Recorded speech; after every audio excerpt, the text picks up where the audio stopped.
considering that this will most likely be the last live stream of the bunch, and the story that is about ready to wrap up, I wanted to talk about forgiveness in this episode.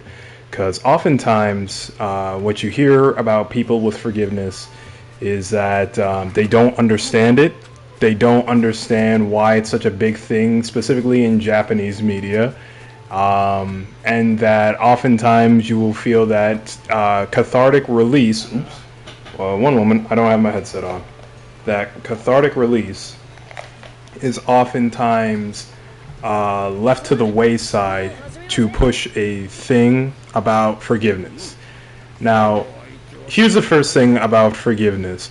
Forgiveness is never for the person who has wronged the other. It is for the person who is constantly thinking about that situation. So, in my mind, one of the biggest stories that I can think about where non-forgiveness is the issue is Dragon Ball, specifically about Gohan versus Cell. In case you don't know, because it's very possible, every year we go further, there's more and more people who aren't introduced to Dragon Ball. Gohan wanted to be as peaceful as possible and not fight Cell, wanted to figure out some other situation, but Cell wasn't having it, and thrashed Gohan. That didn't work, so he went after his friends and family. That also didn't work, and so an android by the name of 16 jumped in the ring, got obliterated, and told Gohan that it ain't a sin to fight, that sometimes you just gotta let your emotions loose and whatnot. And before 16 could finish talking, Cell crushed 16's head, which snapped Gohan's mentality. And that's what got him to turn into a Super Saiyan 2. Now, in that moment of Gohan turning into a Super Saiyan 2, the anime nor the manga really go into the details of what it is that's swirling around in Gohan's head. But you can tell from the way he's speaking of never forgiving Cell that scene with 16 being crushed is constantly being played in his head. Without Gohan wanting it to, Cell has is living rent-free in his head. And that is a start of why forgiveness is important. Because it's not that Cell needs forgiveness, it's actually that Gohan needs it to move on. And you don't see the negative portion of this until it costs Goku his life when Cell threatens to blow up the Earth after, being thoroughly humiliated by Gohan. And so because of that, it caused Gohan, who is normally the most level-headed of the group, to fly completely off the handle.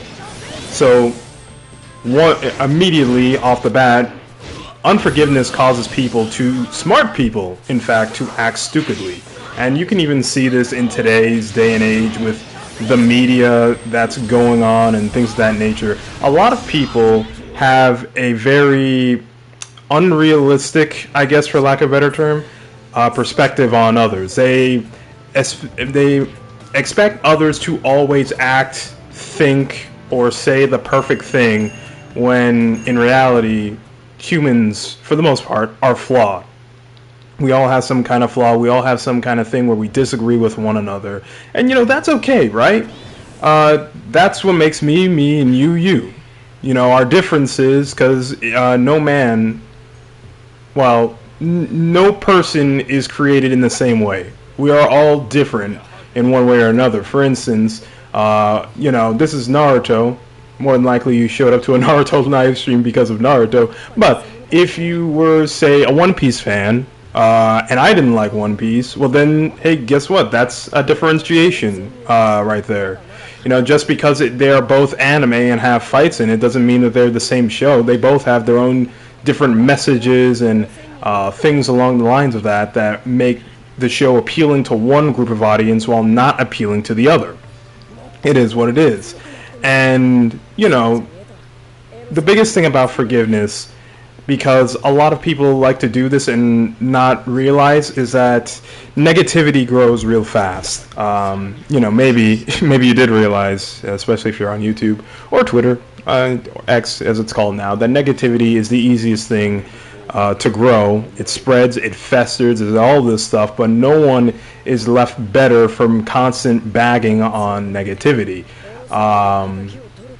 Okay, sure. A couple weeks ago, before the Nintendo Switch 2 came out, everyone was bagging on the price, saying this and that, they're not going to buy the Switch. Which, by the way, if you don't want to buy the Switch, 100%, that's cool, right? You don't want to support the digital card, whatever it is, cool, no problem. And that's not something that I or anyone else can take away from you, because that's your decision and it's your money. But a lot of people got on a bit, not even a bit, a big hate train for it, and have developed communities around hating the Nintendo Switch 2. And, you know, then it comes out and it turns out that the Nintendo Switch 2 is like one of the best selling consoles of all time. So, where was I going with this? Well, my point was that forgiveness would be to move on from it, but again, this stuff festers, it continues, the negativity grows, nothing productive is being done in this time. You know, just ragging on something that's not even out, that you don't even know the full flaws of, and things of that nature. There is no beneficial anything coming from this. And yet, it feels good. There's something about it that feels good in the moment, to the emotions, to the body, to feel this like self-justification, this self-righteousness that you, okay, not you who's listening, but somebody who's doing this is in the right. And all you're doing is actually just wasting the time that you have, because, you know, we all got a limited amount of time here on the earth. At some point, we're going to have to leave.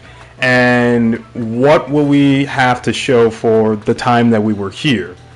A bunch of negative comments in a comment section, a bunch of negative thoughts about something that you probably didn't even, you know, you could have just ignored, like, in truth. But here we are.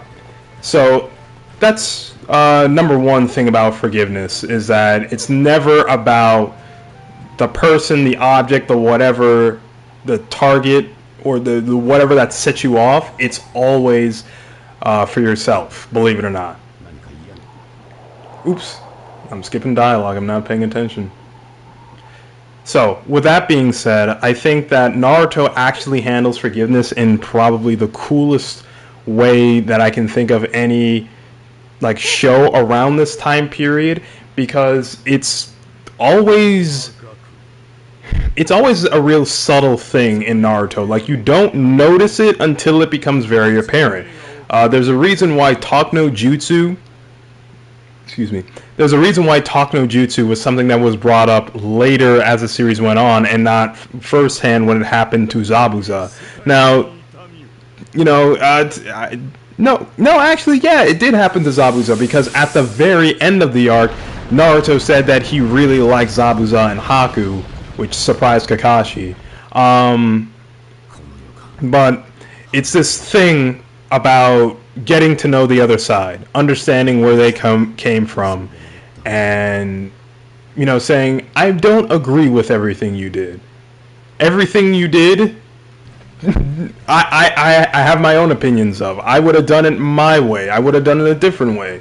But nevertheless, I look past all of that because I see a person who's hurting in some way, shape, or form. And that's, you know, that's how a lot of the Naruto villains were. Zabuza, Haku, Gaara.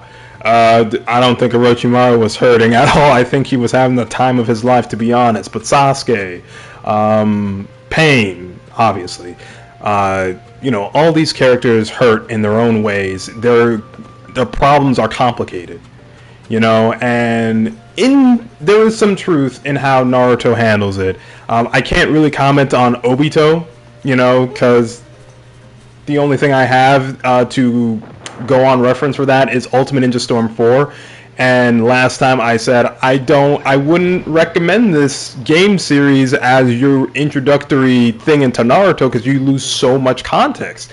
And in saying that, I don't understand the full context of what Obito did, of what happened with him and Kakashi, or why Naruto came to that conclusion. However, going by, past experiences in Naruto, it's all from this understanding, the understanding of the other side that, Gaara and Naruto are just two halves of the same coin.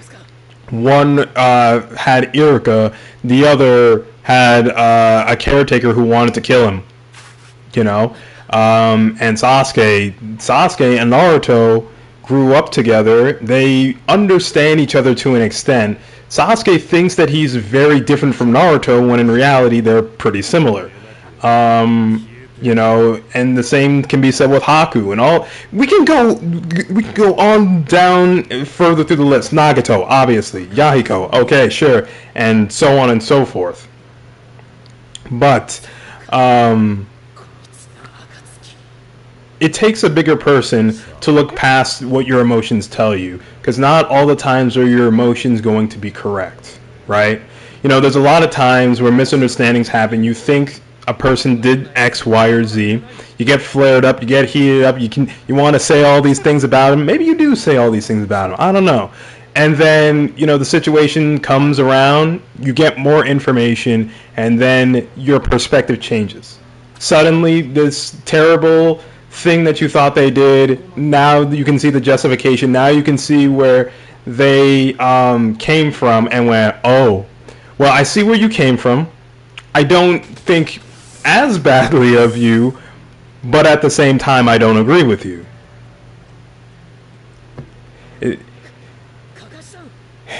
It's a complicated thing. Well, it can be as uncomplicated as you want it, forgiveness. And once again, I think that Naruto has a really interesting way of doing this as by relating to all the villains. Almost all the villains of Naruto have hurt in a similar way to him. And so using that pain, he understands why they want to do this, that, or the other, with the exception of Nagato. I actually was watching the ending of Pain because, well, when that was first airing, I did not watch it because why didn't I watch? I don't know. It's just I wasn't feeling it. And when I wanted to watch it again all these years later, I mentioned in the last live stream that it's not the manga. The interpretation of the Pain Invasion arc is just not the manga. And I was actually reading a bit of the early fight of Naruto versus Pain earlier, just to make sure that I wasn't misremembering. Guess what? I was, but it was still a much faster paced fight than what happened in the anime. And whatchamacallit, I find it really interesting that Naruto, when he actually encounters Nagato, this is the one villain he genuinely hates with all his heart, because he took Jiraiya's life. He doesn't understand what made Pain become Pain, but at the same time, in his lack of understanding, he almost comes to the understanding of what made Nagato do the things that he did. Excuse me. Oh! Man, that lasts a while. And it's kind of interesting, because we take the catharsis, maybe, how do you say, what is the word I'm looking for with catharsis? Catharsis only makes a person feel good in the moment. And that's like the point of Sasuke, right? All of his actions felt good in the moment, but they never fulfilled him for a long period of time. He always ended up coming back to the same point of needing to fulfill some kind of haphazard revenge plan that will somehow make the Uchiha clan great again. And when, after a period of time, he just kept seeking and seeking and seeking, and eventually Itachi told him, listen, Sasuke, I don't know what's going on, but I love you, okay? And I always will. And that's what starts snapping Sasuke out of it. Not because he needed the catharsis of revenge or, to see dead bodies or whatever. It's because he needed to be reminded that he's loved, That's Sasuke's greatest issue in Naruto. Matter of fact, that's the issue of every character in Naruto to an extent, is that they need to be loved. I think I said this before, but Naruto is a story about love, not a love story, you know, just so we're clear. But it explores how characters who have gone through a lack of love operate in the world. You know, from Gar. Gar is like the easiest example of this. You know, when you see him almost kill Rock Lee in the hospital and Guy steps in for Lee, Gar like has a mental breakdown. He doesn't know how to handle this. Like, in his world, if you fail, that's it. It's over. And yet here is my guy acting compassionately towards Lee, and he can't mentally process that. And then there's, you know, Haku, the original character who lacked a lot of, well, I mean, you can say Naruto actually, but original villain who lacked a lot of love. And when he encountered Zabuza, he willingly gave his life for him. And, you know, because, like, who else did he have? But, all that to be said, we can tie all that back into forgiveness in just... No. Sorry, I got sidetracked in that it was supposed to be about Naruto and Nagato and how, you know, Naruto almost, in a sense, became like Nagato was because that lack of understanding, that lack of empathy was put to the edge.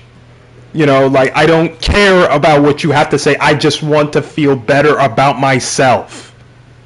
And, like, that's also the issue about unforgiveness, is that this world doesn't just have one person in it. You know, I'm here, you're here, your friends are here, your parents are here, my parents are here, and so on and so forth. You know? And even though it can feel really great to look out for number one at all times, you know, anytime there's a slight hitch in your life, oh, just look out for number one. It's all you got to do. It's not really all you got to do, and you can do that. The obvious counter to that is that a fulfilling life lies in helping out others. And I think, you know, it's that thing, a feeling you can't describe, but you know it when you feel it, that when you help another person out who's struggling and you know that you did something good, something that was so selfless for someone else, it just stays with you for the whole day. It may even stay with you for the whole freaking week. But it's a great feeling. Long story short. Alright. Alright. Okay, Nagato, I see how it is.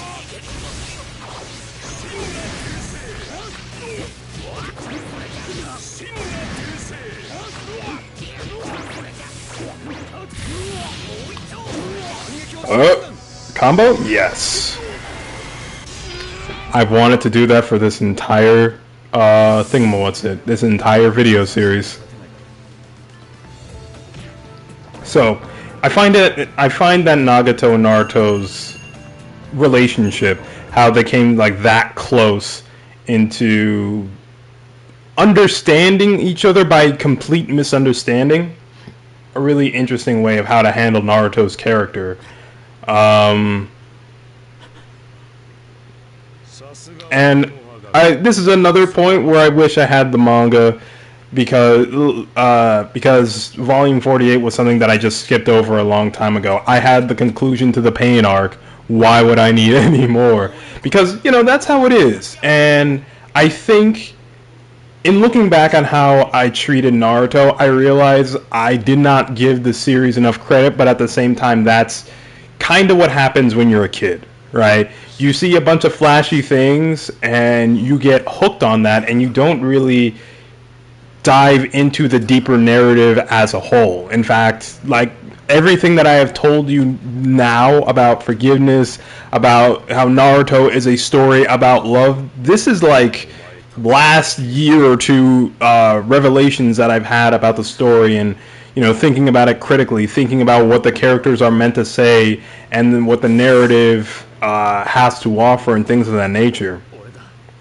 But that can't be helped. When you're a kid, you don't know things, so you just take things at a face value, and that's it.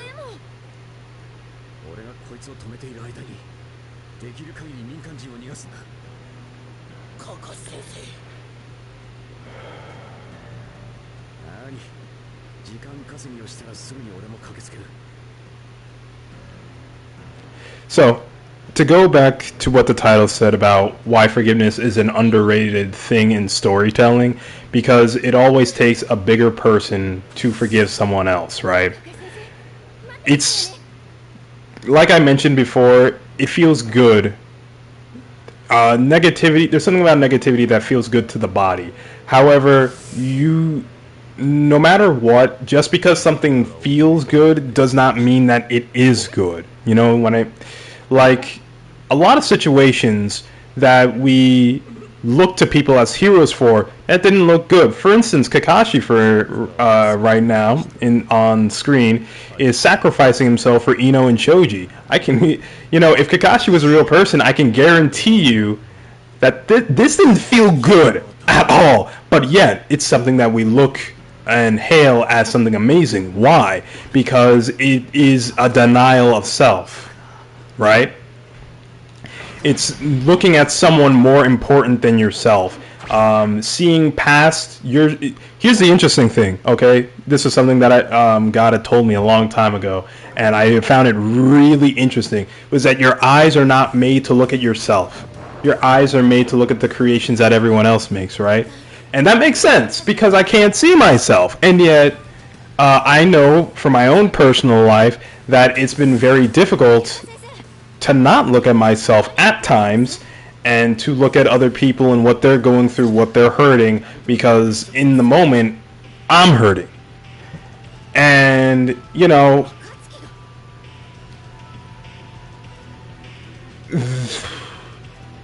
it's difficult, Nothing about what I have said has been something that can be taken for, like, the faint of heart, or, like, it's really easy. No, it's really difficult. Like, I'm going to be completely honest with you. Looking past yourself is hard at times, but it's not impossible. And it is something that becomes easier and easier with more practice.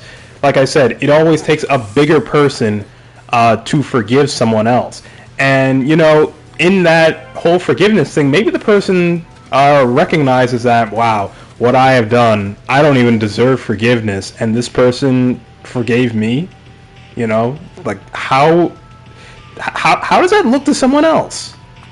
Now, I'm not going to sit here and say that, everyone will react to it the same way, but I know that there's a Bible verse for this, where it's, to put hot coals on your opponent's head or enemy's head, or something along the lines of that. And the hot coals are nice gestures. Yeah, sure, this guy wasn't acting nice to you, but maybe you act nice to him, and, they can't fathom it. And they go, like, I don't get it. Why do you act so nice? And that is an opportunity to show Jesus, the God who dwells within you. And that's also a part of the reason why it always takes a bigger person to forgive, because as a human, with base human nature and all that stuff, it doesn't... Like, I want to choose my words carefully here, because I don't want to say something that can be misinterpreted, so give me a second.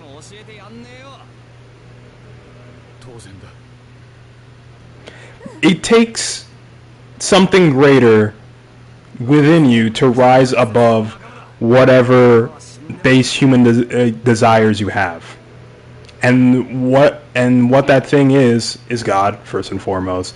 And when it is shown off, that thing, which is God, will always be impressive.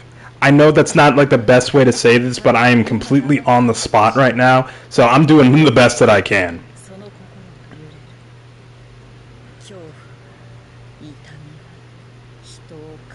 その恐怖、お前が教えてくれると。面白いじゃねえか。シロ、平田、今回の敵は相当強い。油断すんなよ。当たり前だ。邪魔する者は何人だろうと消す。 So I'm going to also be honest, I did not remember that there was a fight between Kiba, what is this team, Team 10, and Conan. I think this is completely game exclusive. Nevertheless,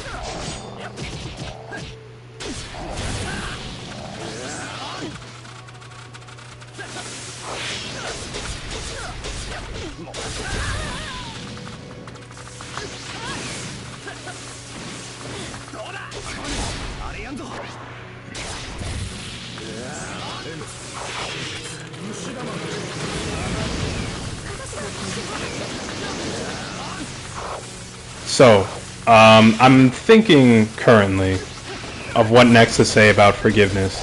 And actually, you know what? I think I already know. Thank you, God, for giving me that idea. So, the thing about forgiveness, and I think why that it's an underrated thing in a lot of media, is because, you know, quite frankly, stuff that's coming out today is not good. And it's not good on many levels, but particularly I don't think it's good for just people in general, because whatever media you consume, it eventually becomes a part of you, right? And so there's a lot of this, what's the word I'm looking for? Selfish media? That's not a bad, narcissistic, getting closer, but it's in that kind of ballpark. Apathetic? I think all of the above is what media has somehow correlated to, that somehow being detached and apathetic to people is somehow good. Maybe it's not good, but cool. And I'm not exactly sure when this thing, you know, when this came to pass, this type of thinking, but I think that just in general, stuff that Naruto did, it did. Look, I'm not going to sit here and pretend that Naruto is like the perfect piece of anime ever, the perfect piece of creation ever. It's got a number of flaws in it, and over the years I've been coming to terms with them, that the story that I like just ain't the best in the world, and that's okay. But I think at its core, and the messages that it tries to tell, I think that it is worth a conversation as something that is still great. And it is something that, when I look back on, I'm very happy to have grown up with. Because in my personal childhood, you know, as opposed to my public childhood, but I grew up with a lot of hero and uplifting type content, right? That stuff is what stuck with me throughout all my years. And so seeing Naruto, it only helped reinforce that. And even though I didn't immediately catch on to the messages that Naruto was saying, thinking about it all these years, revisiting it, getting a chance to read the manga over and over again, I think that it is really good to just be, you know, given an opportunity to just look at something that is so dedicated on forgiveness, on looking past yourself, on understanding somebody else, and the pain that they're going through. It is a shockingly deeper story than I think than most people gave credit to when it was coming out. You know, I've talked in the past about Dragon Ball being written by the seat of its pants, and while it does have that, you know, hard work and determination can surpass natural talent. Like, that's kind of, is that like a core? I mean, it is a part of Dragon Ball. I'm not going to kid myself about that, but I definitely have to look at Dragon Ball's theming its messages and things of that nature once more to understand fully what it is about. But what I'm trying to say is that Dragon Ball felt like it was a show that was written by the seam of its pants. It was entertaining, it was cool, but when I look back on it, there is a lot less to extrapolate from later seasons, aka Dragon Ball Z, than Dragon Ball in general. Like, if it weren't for Vegeta and Gohan, I struggle to genuinely think, like, what can be done there for storytelling amongst the characters that are already there. Actually, no, let me run that back, okay? Because I forgot about Namek Goku. Namek Goku is actually a really interesting interpretation of Goku. I'm not going to get right into it. This is not a Goku video. But hey, wait a minute. That does tie in with forgetting. You know what? Let's go. All right. So, Namek Goku, carries everything about him that is Goku. You know, he's strong, he's kind, bit naive, but he is a forgiving character. And a part of that is because to him, he's not fighting so much a war that Vegeta is fighting. He is fighting, you know, just to stop fighting. He's fighting for enjoyment and fighting to stop the fighting at the same time. You know, you can want both. So, you know, you get to Frieza, he kills everyone, he kills Vegeta, he kills Krillin, Goku flies off the handle, and, you know, it's the legendary moment, oh my gosh, he's a Super Saiyan, yada yada yada, fight ends, Frieza cuts himself in half, and, you know, beforehand, Goku saw, like, no point in fighting Frieza, like, it's done. Like, he can't win at the rate he's going. But, before he leaves, Frieza begs him for energy, and Goku has like the most understandable crash out before he gives him some of his energy. Now, again, that takes looking past yourself. It doesn't make sense from a cathartic standpoint. Everything about this scene, about Super Saiyan and all that stuff, builds up to catharsis. And yet, Goku denies his actions. Denies his emotions, rather, in order to stay true to who he is. Because there's, you know, the lore of Super Saiyan is like there's something animalistic about it in nature that Goku and the other Super Saiyans can barely control who they are. And so it says a lot about Goku in that moment, because in a sense, the later on you go in Dragon Ball, the more control he has over it, and so like not killing someone is like, well, yeah, whatever. I just exist in this form at some times, you know. But at that moment, the only way Super Saiyan could get activated is through intense rage. So to be in a state of intense rage and still give someone energy.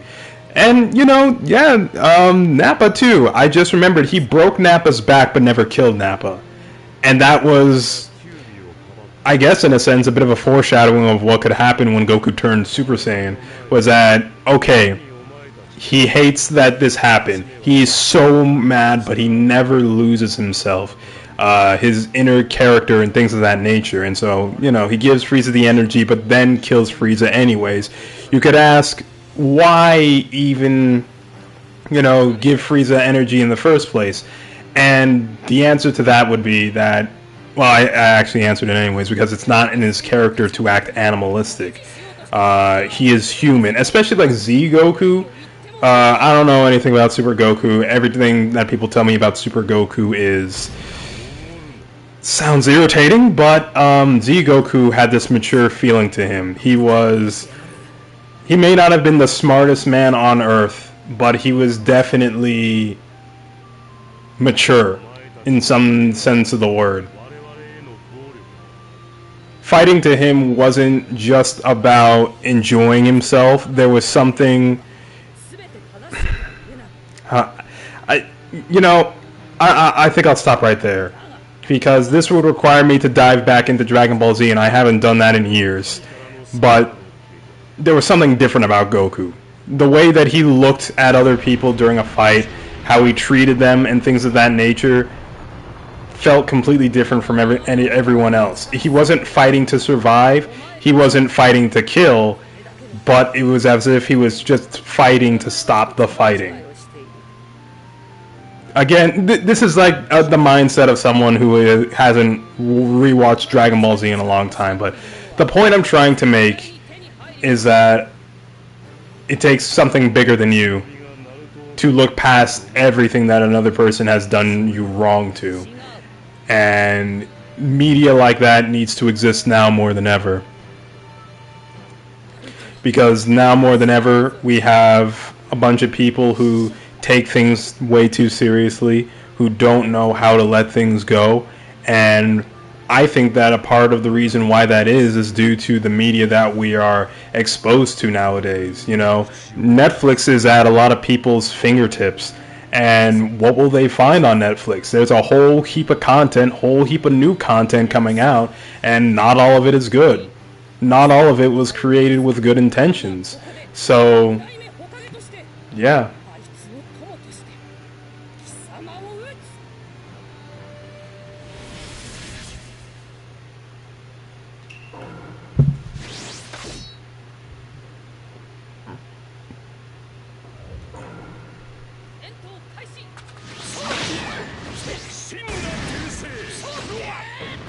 Oh.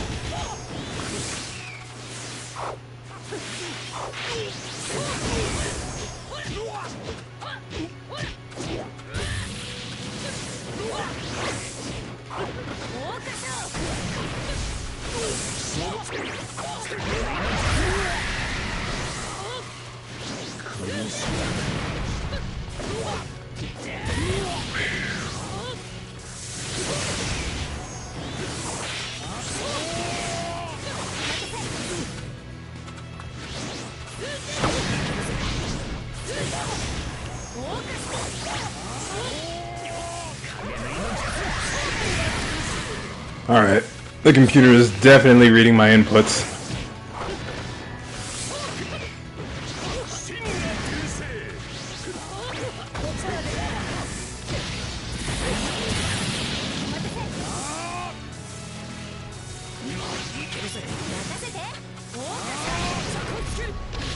Oh, I forgot.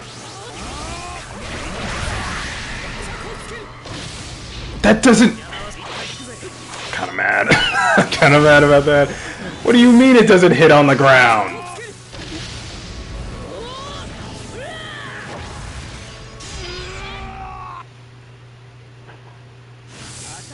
I'm not really that mad.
This is the first time I've ever actually gotten a chance to listen to Pain's Japanese voice, and shocking. I mean, in a sense, yes, it should be expected, but shockingly intimidating.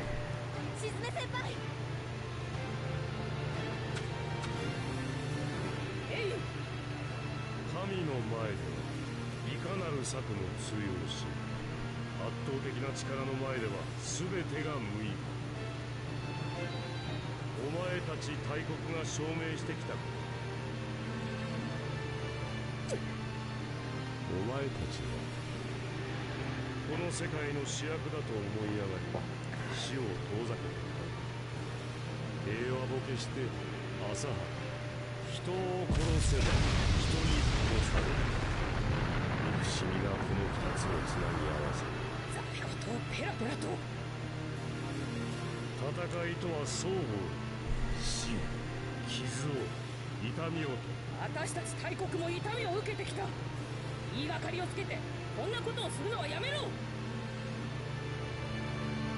勝負し、痛みを感じ、痛みを考え、痛みを。まだ何かするつもりか。痛みを知らぬ者に本当の平和はわかる。So, with Pain talking about himself as a god, another thing entered into my mind. I think, no, actually, I've talked over literally every cutscene in the game now. What's one more? And I'm thinking about it, and I was thinking about God's forgiveness, you know, in sending Jesus here to die for us on the cross. That in and of itself is a huge thing, because, you know, it says that no man has sinned and fallen short of the cross, and that's true, because, you know, you look at you basically look at what is holy in the Bible, and you look at ourselves, and, you know, we realize that, man, at least in my own walk, that I wasn't anywhere close to this. And in Jesus dying on the cross, he took away sin. You know, I don't have to bear the weight of my own sins anymore. And, like, that is huge, because he didn't have to do that.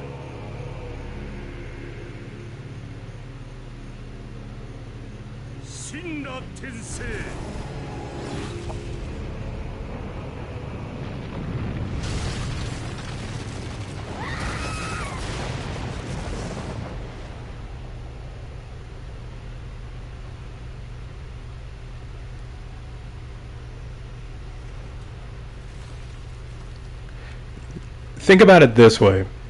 Forgiveness is so powerful that despite the fact that every human on earth was supposed to hit hell at some point in their lives, God has given them grace to hit heaven instead.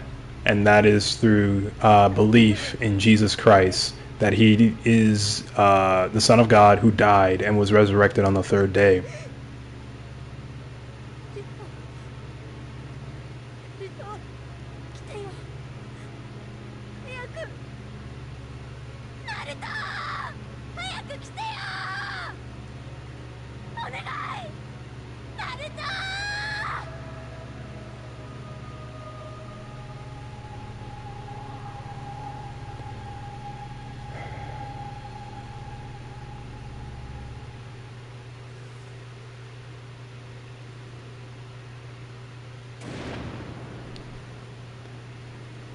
It's at this point I really wish that I was in the Naruto community at around the 4th Great Ninja War arc, because I remember people calling him Kid Jesus, and I really, now that I'm here, I'm really interested in figuring out why that was. It's probably because he literally healed Guy, who was on the verge of death, but, you know, it'd be interesting to figure that out in 2025.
やめておけ。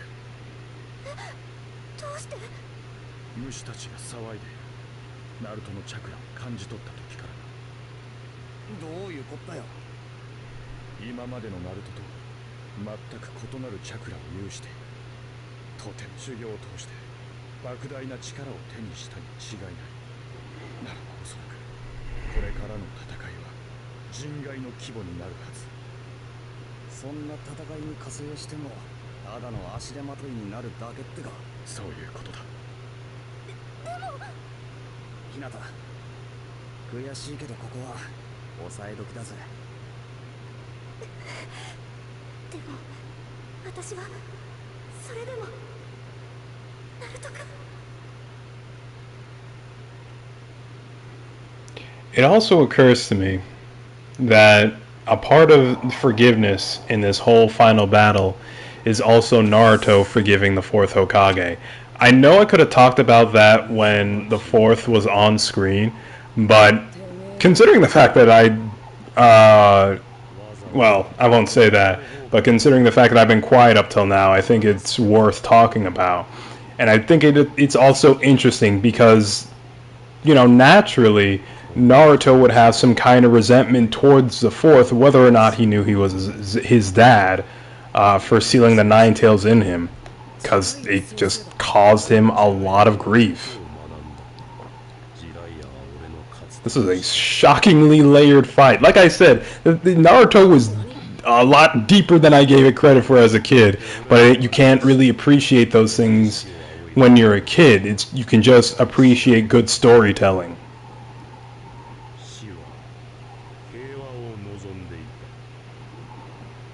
I also think that it is interesting what Pain is talking about.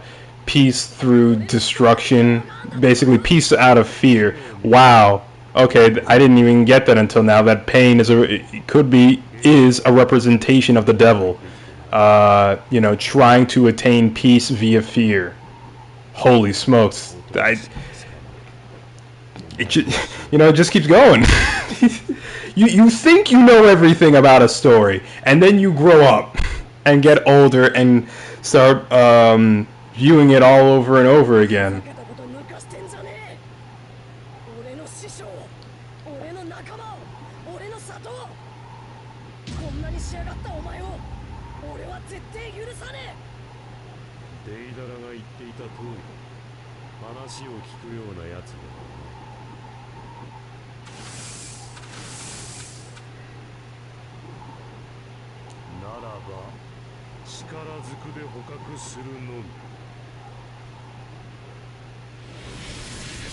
And here comes the best boss fight in the game.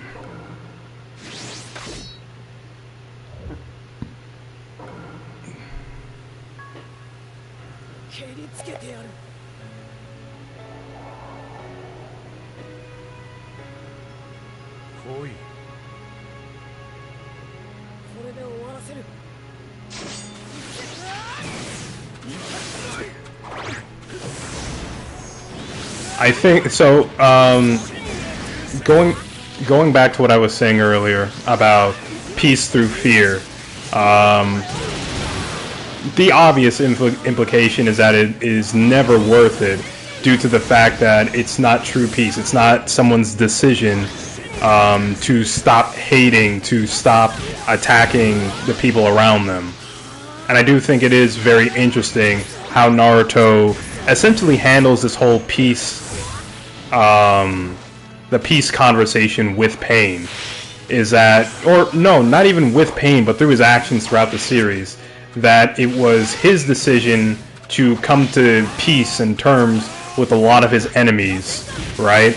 And how Pain contradicts that is to force them to this whole peaceful situation. Force them out of fighting, sort of like Peace Walker. You know, you have a nuke, I have a nuke. You know, why would we fight each other? And oh wow, I was today years old when I understand that was the point of the Jinchuriki the whole time. Wow. Okay, but like I was saying, it's interesting that on Naruto's perspective, that he came to his own conclusion to forgive, to be at peace with his enemies, and to just essentially be a better person to everyone that who wronged him or who wronged someone who cared about him.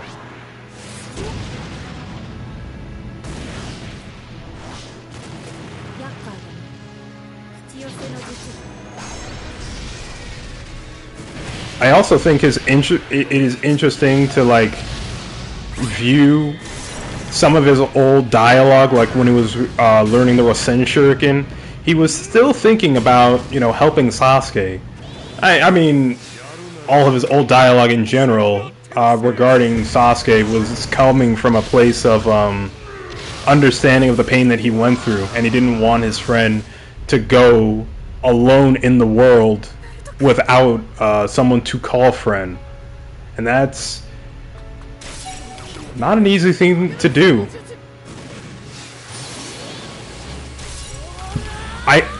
I kind of wish I just had access to every like an encyclopedic knowledge of Naruto panels at my fingertips. I mean, I technically do. I have the internet, but still.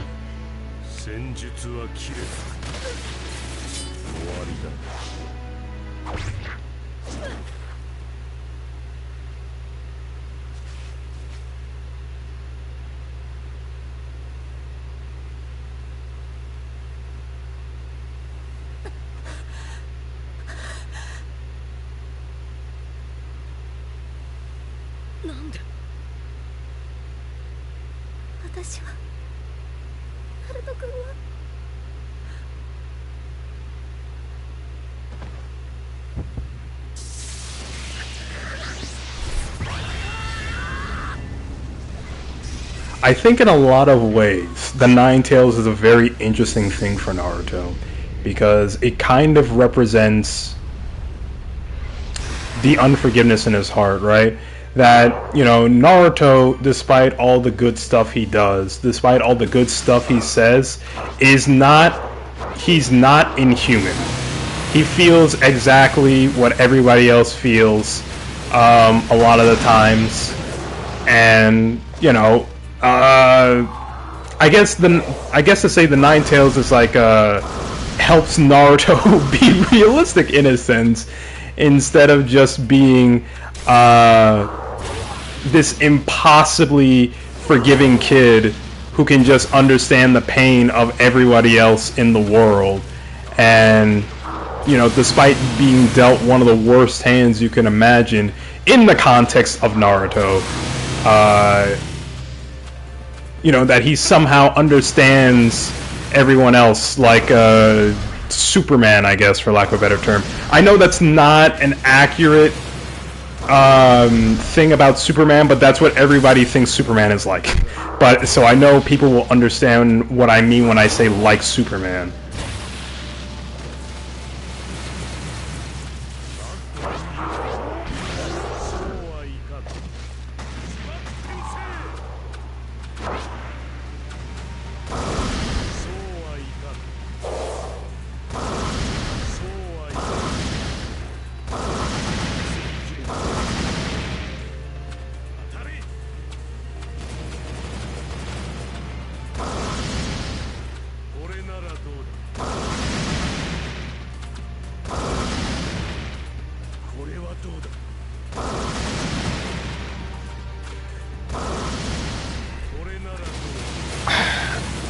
I feel I had a lot of strategies to this fight, and then I forgot all of them in the years prior. Not prior, but years to this day. Okay, yeah, he shielded. I had a lot more thoughts about the Nine Tails and how it correlates to Naruto's unforgiveness. But unfortunately, that live stream with him kind of went up in smoke. So I can't really say more than what I already thought about it.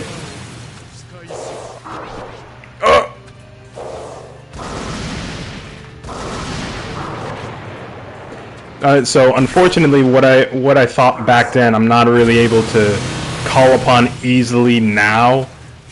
But I think there is something there, as far as what the Nine Tails represents.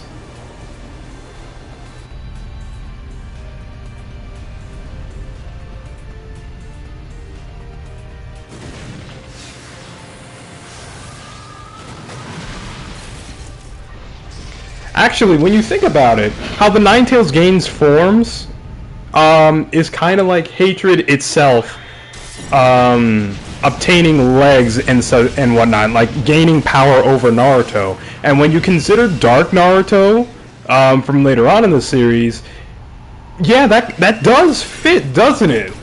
That the Nine Tails is a representation of all the evil and, you know, the emotions that Naruto does feel, and at times even wishes on others, but is something that he never gives into, or never fully gives into.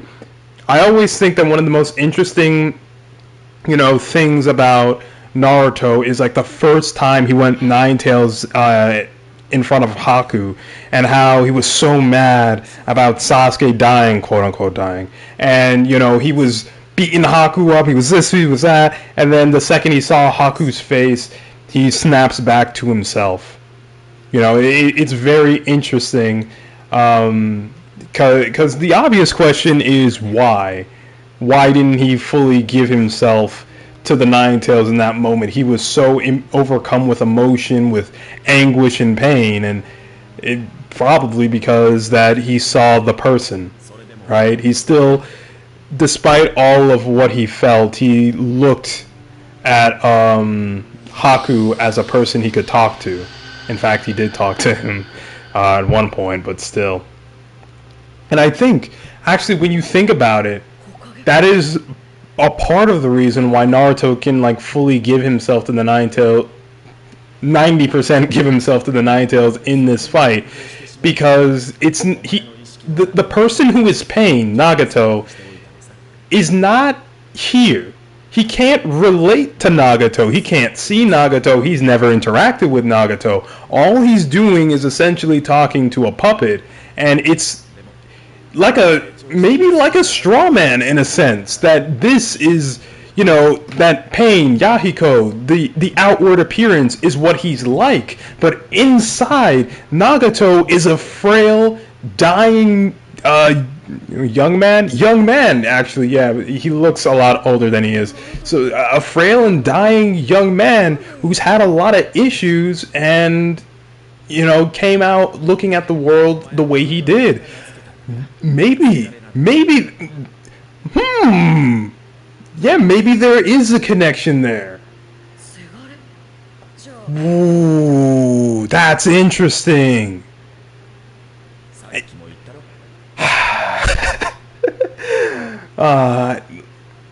Nah, I'm really happy about this. This is awesome, actually.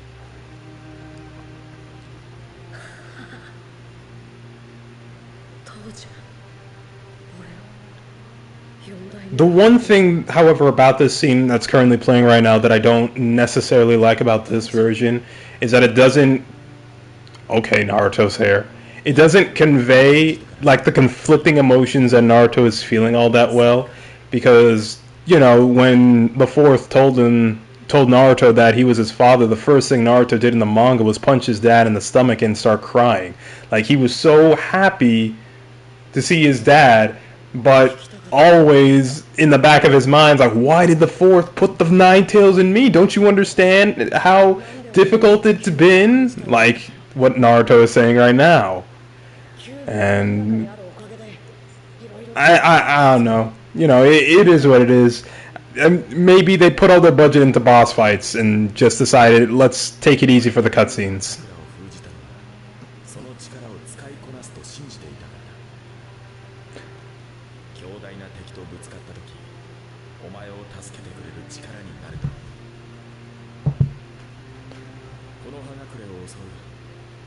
I also think that it's like interesting when you think about the Nine Tails cloak and its many forms, because it starts out as just a look in Naruto's eyes. The whiskers on his cheek become more pronounced, and then a cloak, and then, you know, blood, flesh, bone, so on and so forth, until you get the proper nine tails with the fur. But in that, like, let me think about what I'm trying to say here. I guess you can also take that as like that in and of itself is like the representation of hatred. That it's not even like a human thing. Hatred is not something that any human is born with. It is something that they learn in a sense. It's imparted to them from a previous generation. Hey, wait, we got something here. It's imparted to them from a previous generation, and then if left unchecked, grows and festers until they are no longer who they were. Maybe Naruto was way deeper than even I thought before coming into this stream. Holy smokes. でも俺はあいつを許せねえ。エドセンにサトム全部あいつが潰しやがった。だから俺はおそらくあのペインもかつてはお前と同じ気持ちで、そして結果何もないところから憎しみ、大切なものを救おうとして戦いが生まれる。そしてそれを失うことで憎しみにとらわれる。 Dude, I am seeing all kinds of errors that didn't used to exist. 今のペインになっちまったってのか。それはわからない。ただ理由なき憎しみはないはずだ。結局のところ忍びとはその憎しみとの戦いなんだ。どの忍びも憎しみと戦っている。ジライア先生はこの憎しみを終わらせる答えをお前に託したんだ。でもだからって俺はペインを許せねえ。許すことなんてできねえ。ああ、4代目教えてくれってばよ。俺ってばどうすればいい？答えは自分で探すんだ。その答えは俺にもわからないよ。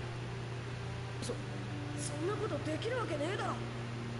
エロ仙人や4代目すら分かんなかったことをこの俺ができるわけねえ。俺ってば頭悪いし、そんなにすげえ忍者じゃねえし、それにお前ならその答えを見つけられる。俺はお前を信じている。本当に俺にそんなこと。どこまで行っても子供を信じるのが親ってもんだからね。さて、そろそろ俺も行かなきゃならないかな。チャクラ封印を組み直す。だがこれで最後。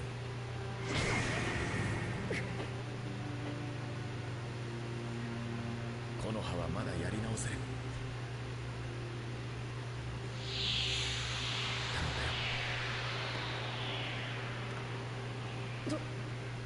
父ちゃん。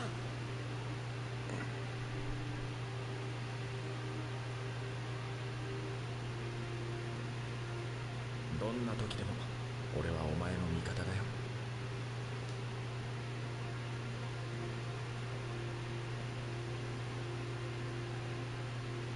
頑張れ、ナルト。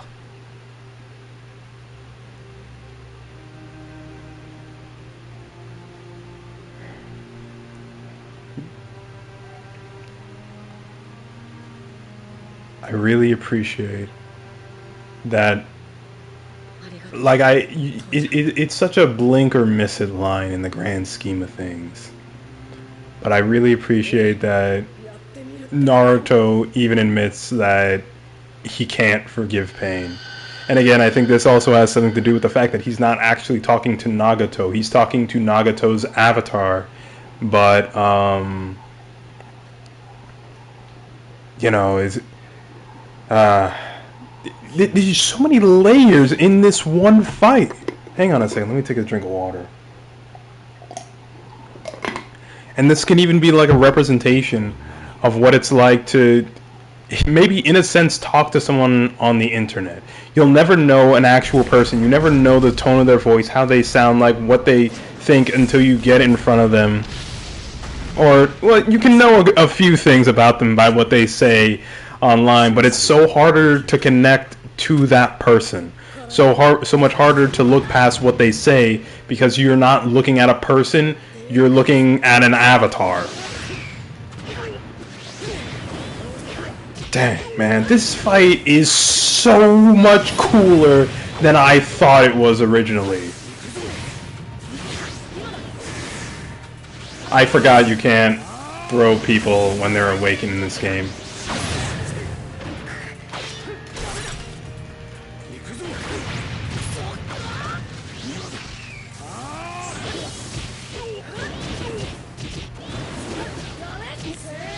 Ah! I'm so glad the substitution meter came in at generations.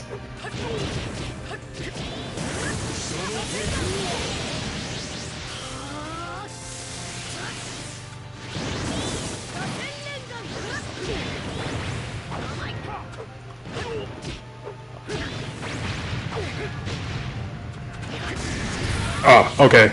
We're at the end of the fight. Close to the end of the fight, actually.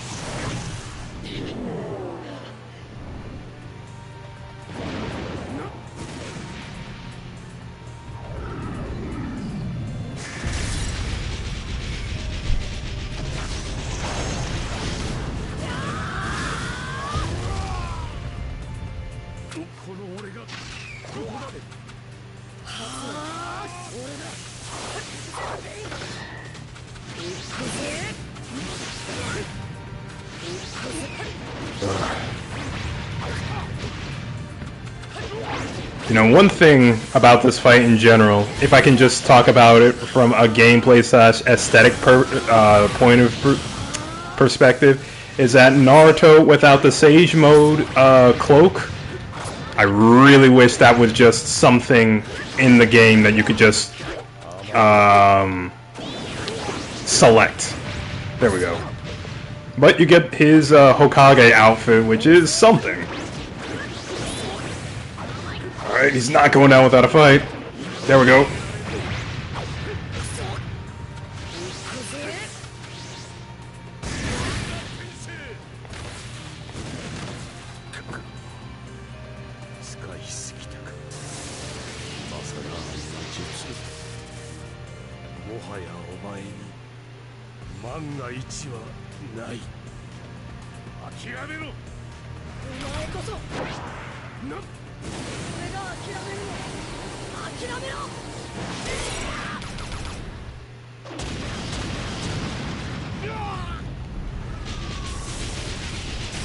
So, correct me if I'm wrong, but is the music for this boss fight different in the PS3 and 360 version? Because I remember a different song playing at around the time Pain uses the Universal Push.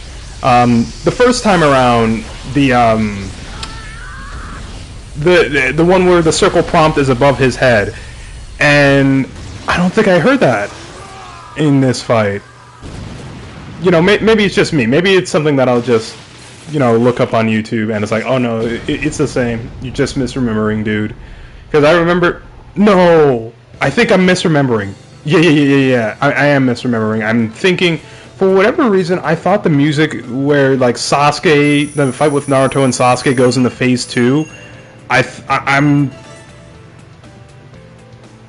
Oh, I didn't know. I didn't get that. But I'm thinking about that fight, and like for whatever reason, I think that fight's music played at the end of this boss fight.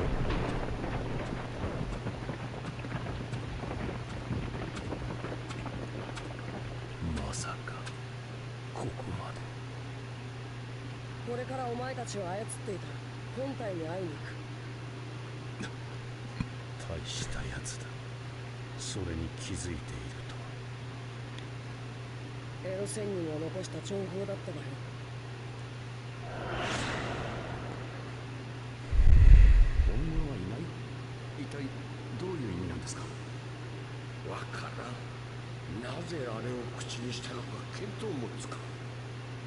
さすがにそれだけじゃどうしようもないですね。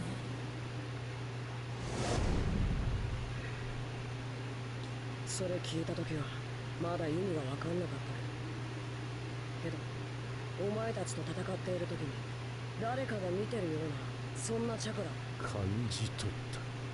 千人モードは周囲のチャクラを感知することができる。そこで初めてエロ仙人の本物はいないって意味が分かった。お前たちを操っている本体がいるって分かったんだ。厄介だな、その力。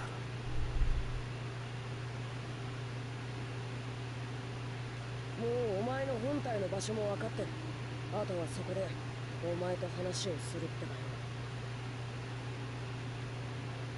今さら俺本人に話したとて何も変わらない。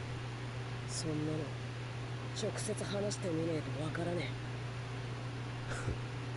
無駄だ。お前では到底俺の痛みは理解できない。到底。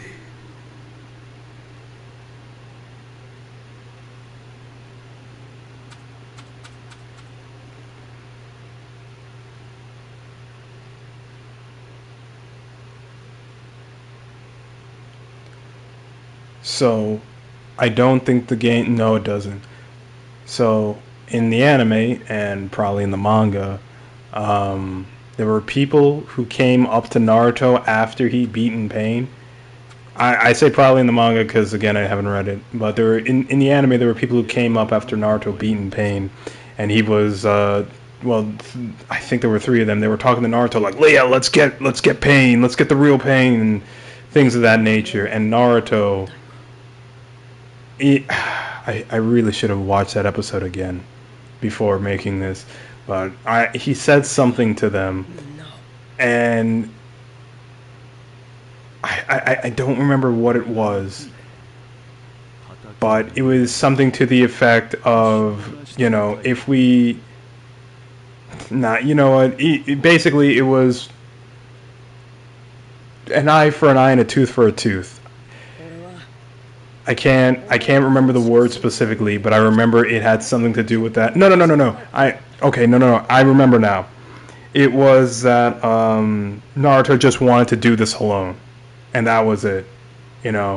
He just wanted to talk to the guy alone, and they couldn't understand. Like, you just want to have a conversation with the guy? Like, everybody. Like everybody on who talks about like this half of Naruto, it's like you just want to talk to the main villain. You don't want to punch his lights out. But it is something that's so very interesting because when you consider everything that Naruto has been through and all the hopes and dreams that he's carrying, this one conversation carries so much weight. 確かめたいことだと。自分の気持ちを確かめたかった。敵を目の前にしたら俺がどうするのか自分でも分かんなかったからだ。で、やっぱてめえは許せねえ。今にもぶっ倒したくって震えが止まらねえ。ならばかかってくる。 Yeah, they skipped over quite a bit of dialogue there. I won't go into the specifics of it, but Naruto is very explicit about how badly he wants to kill Pain.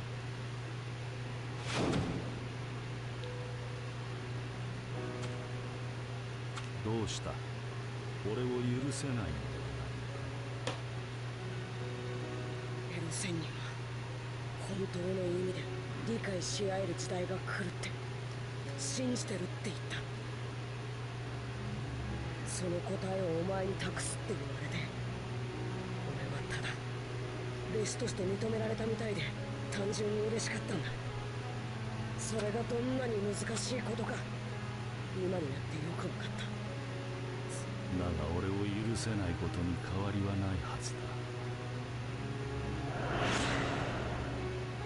俺はお前の死を殺し、仲間を殺し、里、この現実を目の当たりにし、お前は本当にジライア先生のザレ言を信じることができる。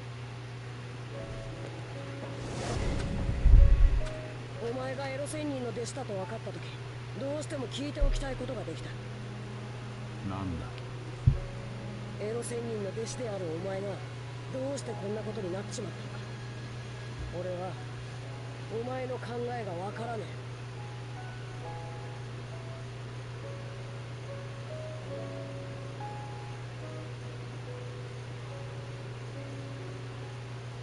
お前は里を仲間を大切に思い、そして守りたいもの、大切なもの、かけがえのないもの、それらを思うのは何もお前だけではない。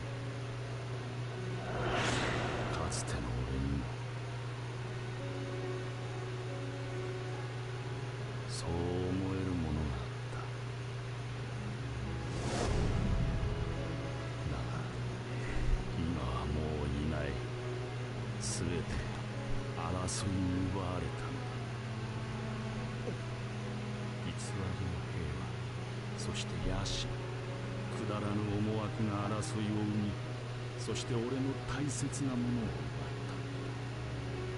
た。両親も親友も何もかも俺の前から消えた。俺は争いを憎み、それを生み出した世界を深く憎んだ。しかし同時にこうも思った。争いを止めることができれば憎しみは消えると。それがこの世に平和をもたらすことになるのだと。ならばどうすればそれが実現できる。この俺が神になり、争いがなくなるよう世界を導けばよいのだ。そうすれば全てがきれいに収まる。俺のように憎しみを抱く者がなくなる。だから俺は俺のやり方で俺の考える平和を実現させるために動いた。I think there is something very interesting about Nagato's design. これが How, 正義なのだ。 despite how intimidating Yahiko was with all the face piercings and what have you, that the real puppet behind Pain is this frail looking guy who is so hurting he is hooked up to some kind of, I don't know what kind of device that was, but it's interesting, you know, like why is he so frail, so whatever. And that could also be like a representation of what hatred does to a person. You know, like how Naruto's hatred is him turning into the Nine Tails, Yahiko's hatred was him becoming a stick, in a sense. You know, despite all the power, despite all his abilities and all the jutsu, dojutsu, whatever it's called, you know, that's how he looks. It's very sad. この呪われた世界に似合うのは呪われた平和だ。暁のペインとして人中力を借り続けたのも俺の考える平和を実現させるためだ。すべては世界のために平和を考えてやったことだ。世界のために。そうだ。少しは理解できたか。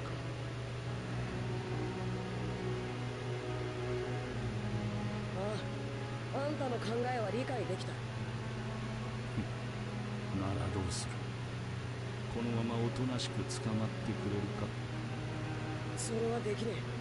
俺は今の今でもあんたのことが憎くて仕方ねえくらい。 So this is something that I didn't. Dang, I was talking so much about forgiveness. I never talked about the one part of forgiveness is that forgiveness is never being reconciled to a person. That comes at a different point when I should be hesitant in what I say about that because I'm not the expert on being reconciled from one person to another, but obviously, a person making up for their actions should be taken differently from you moving on from the hurt that you feel whenever something bad comes along your way. And this is a line that I really appreciate in Naruto because a lot of people think forgiveness and being reconciled are one and the same. They're not. So, but maybe I missed something. I could be completely wrong here. Maybe in fact, in that regard, everyone else is right and I'm wrong. Maybe. Like it's the point I'm trying to make here is that it ain't easy, right? It's not easy to do this, and that's a lot of what I was trying to say in the first place. Because forgiveness does not give a cathartic feel. People don't value it. But what I'm trying to say is that the hard things in life are some of the things that is you personally won't ever feel. Maybe you won't ever. Let me choose my words carefully here. Some of the most valuable things in life are some of the most difficult decisions that we will ever make, and forgiving another person who has wronged you is a difficult decision. It doesn't feel good.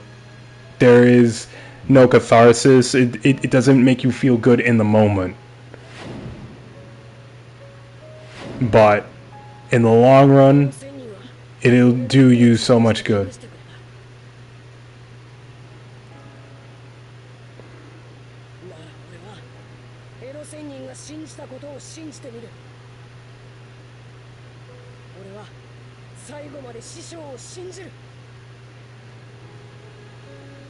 愚かしい。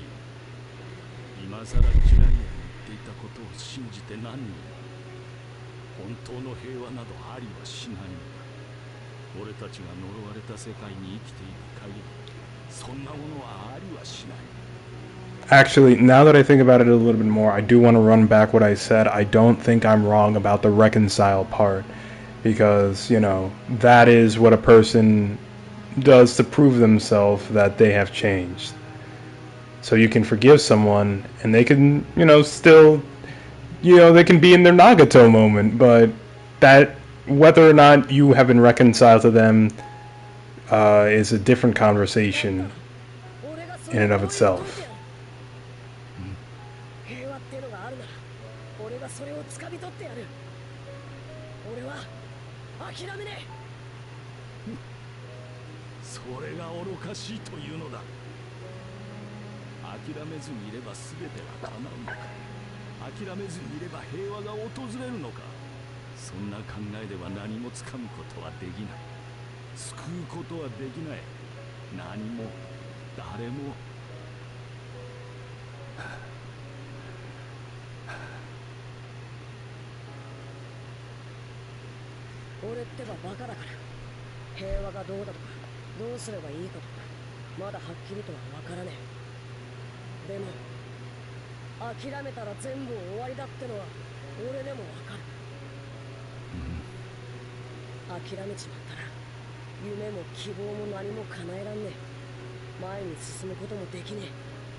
Yeah. I'm thinking more and more about that reconcile bit once again. I know I flip flop quite a bit, but it's because I'm thinking about God's forgiveness with Jesus on the cross and whatnot, and how because of God's forgiveness we can go to heaven and whatnot. So uh, this reconcile thing is something that I'm going to have to look into much more deeply, admittedly enough. But I'm at least grateful for the fact that I haven't ended the stream on that one note, you know? 俺の人道だ。師匠の意志は俺が引き継ぐ。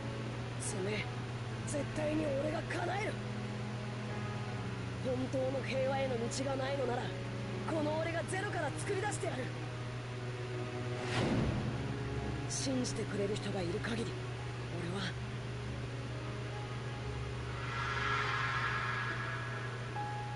最後まで諦めねえ。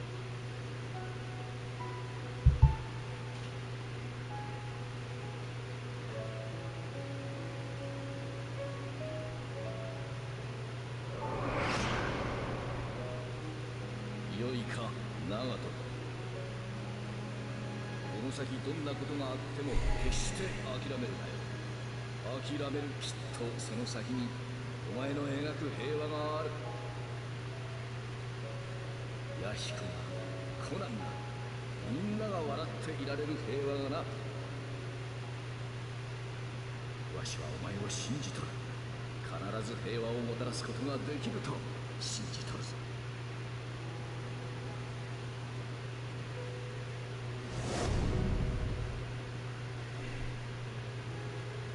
諦めない心か。そういえば俺もジライア先生から教わっていたな。だが痛みと憎しみにとらわれ、そんなことを忘れてしまっていたが。長門。おかしいな。同じ死を持つ俺があの時は持ち合わせていたはずなの。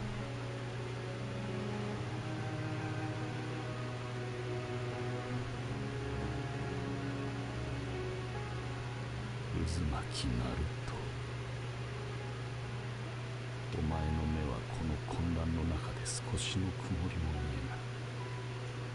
お前の目は俺の輪廻眼よりも先が見えているかのものだ。And the Byakugan and the Sharingan. お前は俺とは違った道を歩く未来を予感させてくれ。師匠の意志は俺が引き継ぐ。それ絶対に俺が叶える。本当の平和への道がないのなら、この俺がゼロから作り出してやる。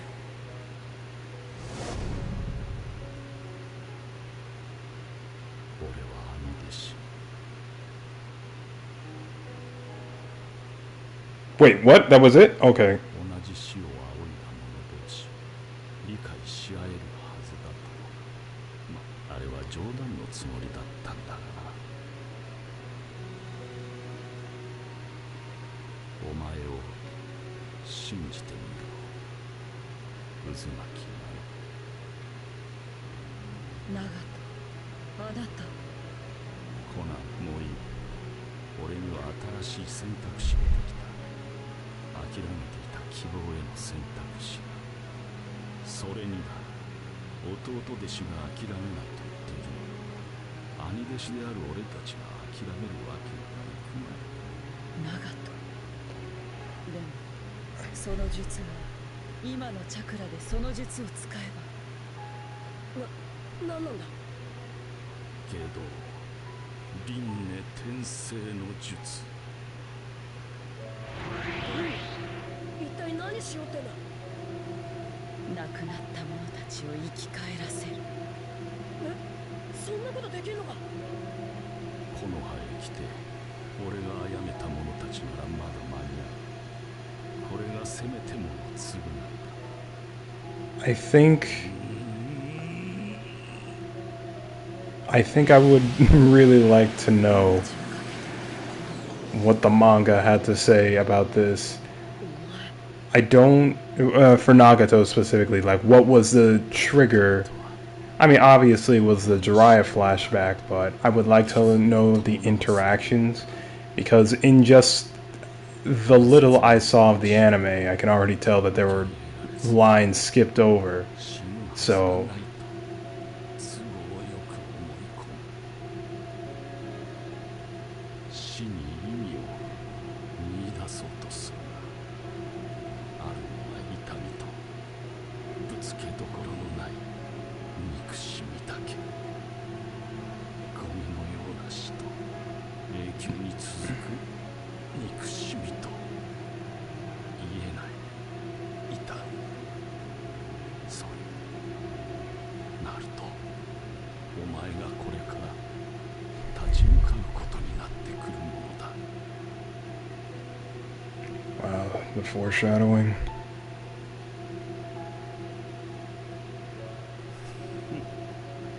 それでもなおお前には期待してしまうお前はその道を迷わず進めそうすればきっと俺の役目はここまでだ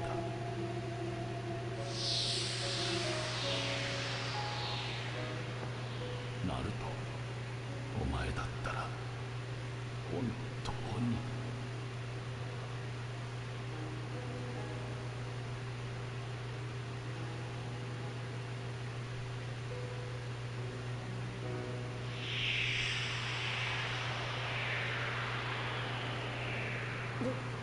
どうなっちまったんだ。長門の術が発動した。今頃木の葉の者たちが息を吹き返している頃だ。そっか。今までの長門こんな選択肢はなかった。でもこの子が長門の心をこじ開けた。あの堅くなだった心。長門を変えた不思議な子。そういや、お前はこれからどうすんだ。もう暁は抜ける。もはや何の未練もない。 Wait, was the LAN cable not connected this entire? What? Dude, I've been streaming for an hour and a half. What do you mean the LAN cable is now connected? 長門、ジライア先生。 Technology. 二人の夢がお前に託されたのだ。これからはお前が二人の夢だ。 After, well, the long and short of this conversation between Naruto and Nagato has come to a close, but I think that even though I know that CC2 has cut around a lot of the fat about this conversation, I think I really do like the fact that this is a complex situation, that Naruto didn't, like this is interesting, right? This is the first time that Naruto had to use forgiveness as intentionally. Like in the past, it was all unintentional. Whether he forgave Hakuga, Zabuza, all the characters in Part 1, it was happenstance of understanding where they came from. In here, Naruto had hatred, and he walked into the situation knowing that he couldn't hold on to it anymore, but wanted to, but still wanted to fulfill what Jiraiya and his dad was talking about. It's like, this is really interesting in terms of writing, and how despite all the conflicting emotions he had, he walked out of the situation convincing Nagato, who in a sense is more conflicted than him. Nagato thinks he knows the correct way, that causing fear will bring about some type of peace. And I don't know. This is why I say I want to like have just an encyclopedia of Naruto pages, which can also just be sufficed by buying volume 48. But this is just really interesting to me. the complexities of forgiveness and wanting to walk in hatred and stuff like that. And I appreciate the fact that this is not easy. That there is no just like, hey, I forgive you. That's it. It's like some Saturday morning cartoon show. It's something that is taken very seriously. Something that is it takes time to resolve. It takes Naruto having an honest and open conversation with Nagato to understand what kind of person he is that allows him to strive for peace despite knowing all that he did. It's not a matter of what makes Naruto feel good. It's a matter of trying to fight for something bigger than himself. And, it also leads into one of the best moments of Naruto when he's, launched into the air via the village.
That small line too of you guys don't have to go that far also just shows how far the kids come.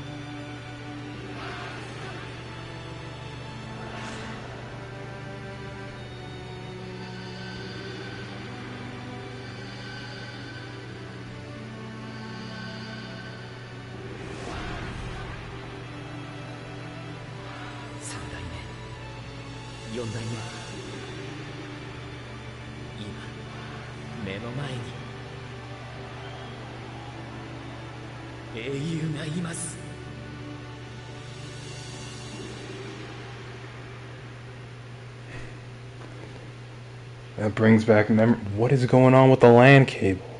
Is it connected or isn't it?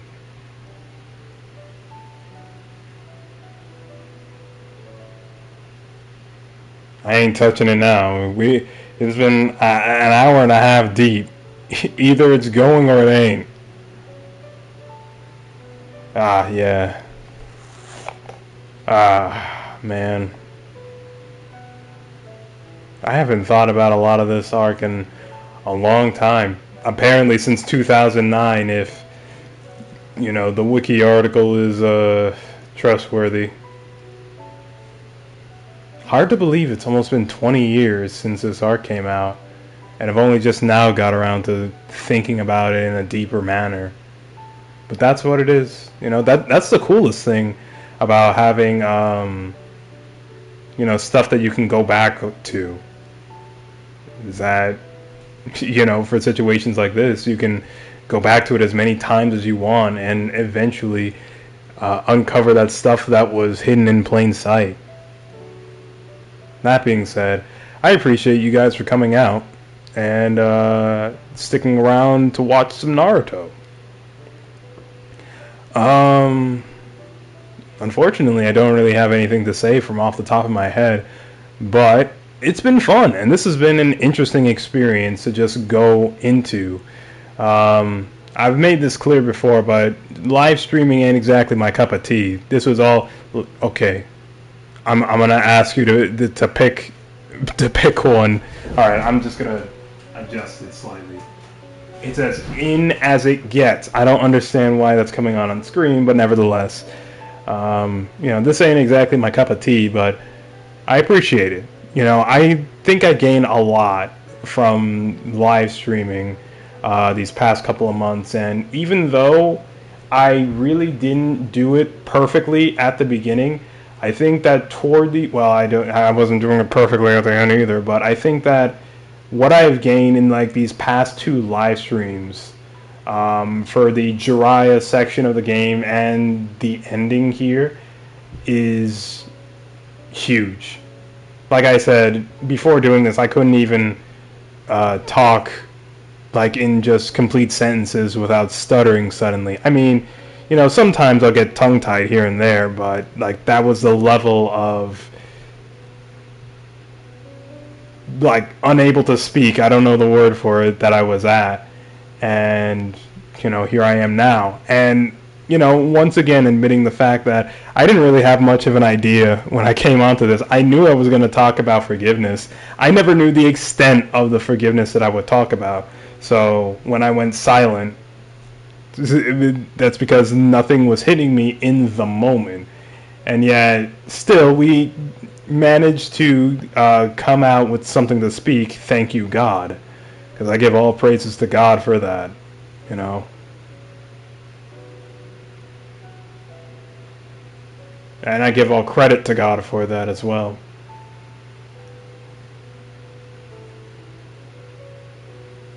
It's kind of amazing, you know, when you sit back and you look at your life, where when you do something and you're not sure if it'll pan out, that when you get to the end or the supposed end and look back from where you once were, even if it's something that you were never intending to do, the person that you become into is fascinating.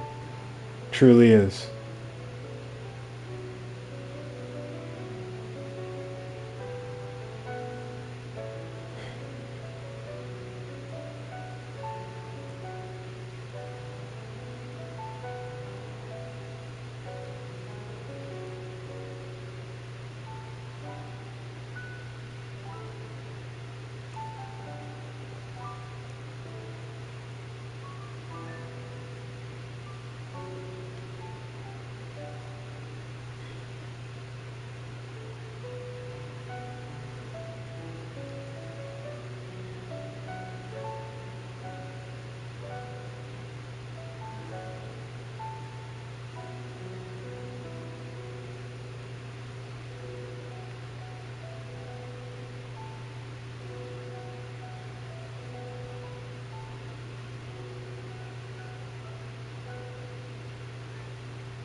Man, hard to believe 2010 was 15 years ago.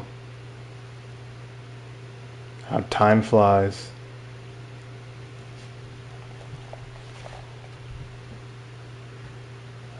答えが見つからんかった時はその答えをお前に託すとしようかの。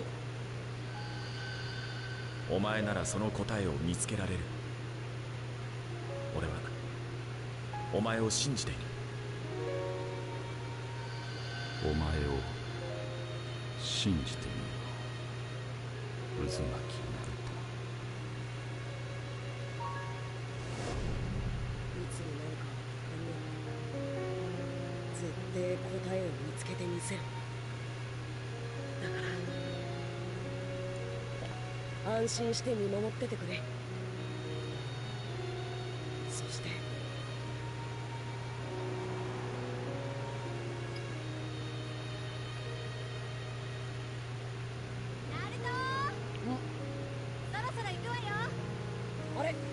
そんな時間？ほら、早くしなさい。ちょっと待って。すぐそっち行くってばよ。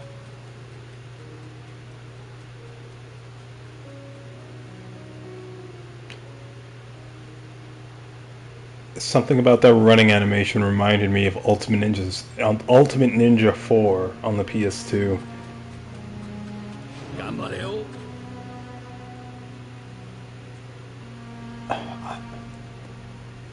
I don't know. Maybe I should inspect Naruto's run animation in this game.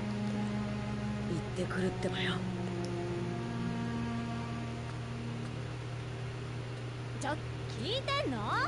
本当に置いてくわよ。ああ、ストップストップ。あんたね、何やってたのよ。いやー、ちょっと景色を眺めててさ。はあ？景色？あんたらしくもない。さくらちゃん、俺だってたまには。景色もいいもんだよ。だよな。景色を見てるとこう、なんというか、ちょっとさくらちゃん。はいはい。ほら、置いてくわよ。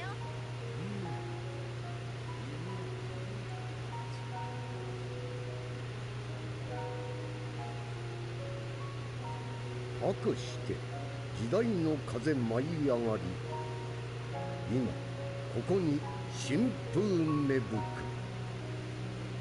無限の可能性を秘めし新しき道。渦巻きナルト物語はここより始まる。Yeah, the first 10 years were just getting started. It is kind of unfortunate, though, that the war arc would end up taking up so much of Naruto's runtime.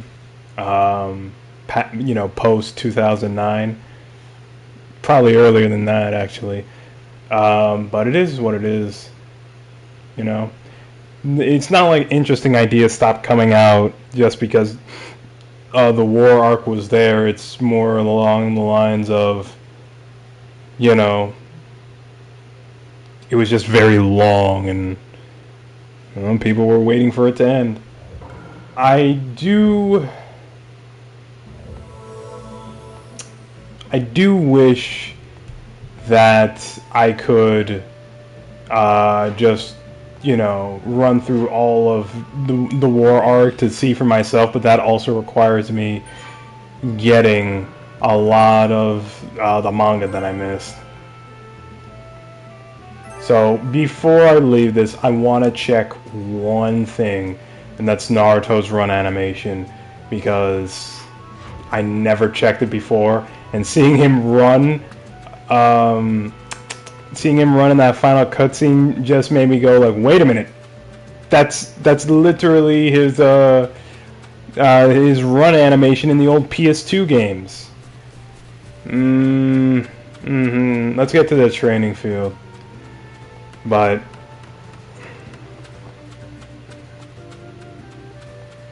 okay. And now, so the camera around. I don't know. It doesn't look the same. Like, the way he ran in that cutscene looks a bit different from how he runs around in the overworld. I don't know. Maybe it's just me. And maybe I should just play Ultimate Ninja again, just to make doubly sure that I'm even, talking correctly. But nevertheless, hey, thanks for sticking around this long. I appreciate you for being here. And with that being said, that is, well, with the exception of the Killer Bee and Sasuke fight, which actually I can probably just do right now, can't I? How do I know, you know what? That LAN cable is still going to keep saying it's connected. I don't know why, but forget it. It's not that big a deal. We can run to the Hokage's mansion. Matter of fact, don't you take me to the Hokage's mansion? No, not really. Oh, is that Storm 3? That might be Storm 3. Well, that's okay, because I have a save file. Or an already completed save file, so it should be just a hop, skip, and a jump to hit that Killer Bee fight. I wonder, just as a thought that popped into my head, is that Killer Bee and Sasuke, if that fight also represents unforgiveness as well. I guess in a sense it does because of A, and A gets the whole ninja war thing. Well, it's not that he gets the ninja war thing. He wants to paint a target on Sasuke's back, which just so happens to lead into the Ninja War. Boop, boop, boop, see story view list. Gallant... What? Wait a minute, wait, no, wait. Wait. Okay. Woo! Okay. No. So, let me get this straight. When I reset the story, it also resets the progress of the main battle stuff. Yeah, seems to be. Well, not even that. It doesn't. I don't even have access to the Naruto versus Pain. Like. Alright, so, there's a couple things that I've clearly not gotten in my whole save files through this game. That's kind of frustrating. But, it is what it is. Before I leave, what is the memory list? Oh. Nothing I need to know about. Yeah, it only goes up to chapter 6. Okay, so I'm missing a lot. I just have to run around the overworld again, but that's going to take some time, and I'm not going to do that on this live stream. I don't even know if I will live stream that, because it's going to require me take on all the cursed dolls that I've been skipping up until this point, and for 2 fights that, I can literally just recreate in versus mode. I don't know. I don't know how to feel about that, Let me just check to make sure that I got all the characters still. 1 versus computer, single match. Yes. Taka Sasuke is unlocked, and B is on the opposite side. Yeah, I don't know about that. But with that in mind, I appreciate you guys for watching. This is actually the longest broadcast I've ever been doing. Well, it was pretty fun though. So thank you all for watching, and I will see you all in a different video, in a different time. Till then.